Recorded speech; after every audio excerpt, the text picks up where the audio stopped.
मैरीना clinic में आप सबका स्वागत है। मैं हूं डॉक्टर सुषमा श्रीवास्तव। आज मैं इलेक्ट्रोहोमियो की क्या-क्या विशेषताएं हैं और यह चिकित्सा पद्धति अन्य से कैसे श्रेष्ठ है, इसके बारे में बताऊंगी। प्रत्येक चिकित्सा विज्ञान की एक आधारशिला और एक फिलॉसफी होती है। कुछ गुण, कुछ दोष भी हुआ करते हैं। इसके आधार पर हम इसकी सत्यता और श्रेष्ठता जान पाते हैं। यह चिकित्सा पद्धति आधुनिक है। मैटी साहब ने पूर्व की सभी पद्धतियों का गहन अध्ययन किया, जैसे एलोपैथ, आयुर्वेद, यूनानी और भी अन्य चिकित्सा पद्धतियां हैं। सभी का गहन अध्ययन किया और दोषों को समाप्त कर एक अत्यंत आधुनिक, सरल, निर्दोष, हानि रहित चिकित्सा पद्धति विज्ञान का आविष्कार किया। इलेक्ट्रोहोम्योपैथी न तो अन्य चिकित्सा पद्धति पर आश्रित है, न ही आधारित। यह तो एक स्वतंत्र पूर्ण चिकित्सा पद्धति है। चलिए एक बार इसकी श्रेष्ठता को जानते हैं। यानी पहले जानिए, परखिए और विश्वास कीजिए, फिर दवा का प्रयोग कीजिए। इलेक्ट्रोहोमियो की दवाएं विष रहित यानी नॉन पॉइजनस होती हैं।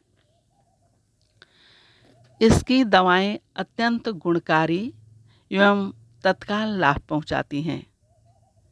इसकी दवाएं कोई स्थानीय औषधीय रोग, ड्रग डिजीज नहीं पैदा करती तथा ये दवाएं अपना साइड इफ़ेक्ट, प्रतिकूल प्रभाव नहीं डालती हैं। इस तरह से ये दवा बिल्कुल निरापद है। खाने में मीठी होने के कारण बच्चे से लेकर बूढ़े तक बड़ी आसानी से इसे खा लेते हैं। इलेक्ट्रोहोम्योपैथिक औषधियाँ कुल 38 मूल औषधियाँ हैं और 22 कंपाउंड औषधियाँ हैं। कुल मिलाकर 60 औषधियाँ हैं, जिसे रखना सहज होता है और समझना भी आसान। डाइल्यूशन के द्वारा हम उच्च शक्तियों का निर्माण कर सकते हैं और रोग के अनुसार इसका प्रयोग कर सकते हैं। इन औषधियों को कुशल चिकित्सक के द्वारा रोगी को देने से असाध्य रोग जैसे कोढ़, कैंसर, दमा, जिसे लेप्रेसी, कैंसर और अस्थमा के नाम से जाना जाता है, इस तरह के रोग पूर्णतः ठीक हो जाते हैं। परंतु यदि रोगी की अवस्था अंतिम स्थिति में आ जाने पर औषधि देने से कष्ट में कमी तो अवश्य हो जाती है। इन औषधियों के निरंतर प्रयोग से पैतृक रोग यानी हेरिडेटरी डिजीज के क्रम को हम तोड़ा जा सकता है और आने वाली पीढ़ियों को रोग मुक्त किया जा सकता है। इस पद्धति की तीव्र प्रभावी औषधियाँ अधिक महंगी भी नहीं होती। इसको आसानी से सीखा जा सकता है, परखा जा सकता है और प्रयोग किया जा सकता है।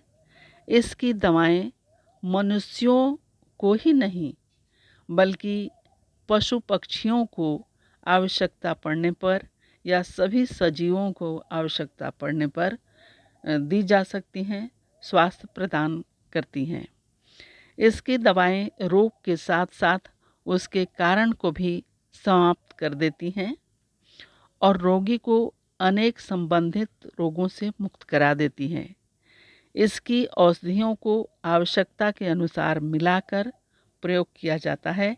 यानी शरीर में 2-3 तरह के रोग हैं, तो 2-3 तरह की औषधियों को मूल औषधि और उसकी सहायक औषधि मिलाकर इसका प्रयोग किया जा सकता है। इस तरह से रोग का निदान बड़ी आसानी से होता है। इस पद्धति में रोगी की प्रकृति यानी टेम्परामेंट को मुख्य मानकर औषधि की मात्रा का अध्ययन किया जाता है और दवा दी जाती है। इसकी औषधि से प्रतिक्रिया उत्पन्न नहीं होती। यदि कभी अकस्मात हो भी जाए तो औषधि की उल्टी शक्ति को दे करके इससे निदान या मुक्ति पाया जा सकता है। सिरका का प्रयोग करके भी कष्ट को हम दूर कर सकते हैं। इलेक्ट्रोहोम्योपैथी की औषधियाँ दवाएं केवल वनस्पति वर्ग यानी वेजिटेबल किंगडम से तैयार की जाती हैं, यानी इसमें प्रयोग की जाने वाली दवाएं सिर्फ वनस्पतियों से ही तैयार की जाती हैं, जिससे व्रत उपवास में भी इसे आसानी से लिया जा सकता है। इसकी औषधियाँ डिस्टिल वाटर में बनाई जाती हैं, जिससे औषधियों की शक्ति यानी मेडिसिनल पावर सुरक्षित रहती है, जबकि अल्कोहल में बनी दवाएं ऐसी नहीं होती हैं, उनका मेडिसिनल पावर कहीं न कहीं क्षतिग्रस्त होता है। अन्य पैथी से हटकर एक बात और है इसमें, कंप्रेस देने की सुविधा जो किसी भी पैथी में नहीं है। रोग के अनुसार हम इसमें गर्म या ठंडा कंप्रेस दे सकते हैं। जैसे यदि त्वचा के नीचे कोई घाव बना है या शरीर में कोई घाव बना है, यानी वहाँ पर जलन हो रही है, तो इस स्थिति में हम दवा की 10 से 20 बूंदें ठंडे पानी में डालकर और मोटा तौलिया या सूती कपड़े को उसमें तर करके और ऊपर से त्वचा पर इसको रख सकते हैं 20 से 25 मिनट, आधे घंटे तक, जिसे कंप्रेस कहा जा सकता है। और यदि घाव में जलन है, घाव फटने की स्थिति में है, तो उसमें हम कंप्रेस दे सकते हैं। इस तरह से इस पैथी की एक बहुत बड़ी विशेषता है और इसका हमने अपने रोगियों पर अपने जीवन में प्रयोग किया है और बहुत ही इसका निदान अच्छा है। यह गुणों से भरपूर है। इस पैथी को जानिए, समझिए, परखिए और लाभ उठाइए। लाभ उठाने के लिए चैनल को लाइक कीजिए, शेयर कीजिए और सब्सक्राइब कीजिए। नई जानकारी के साथ फिर मिलूंगी। धन्यवाद।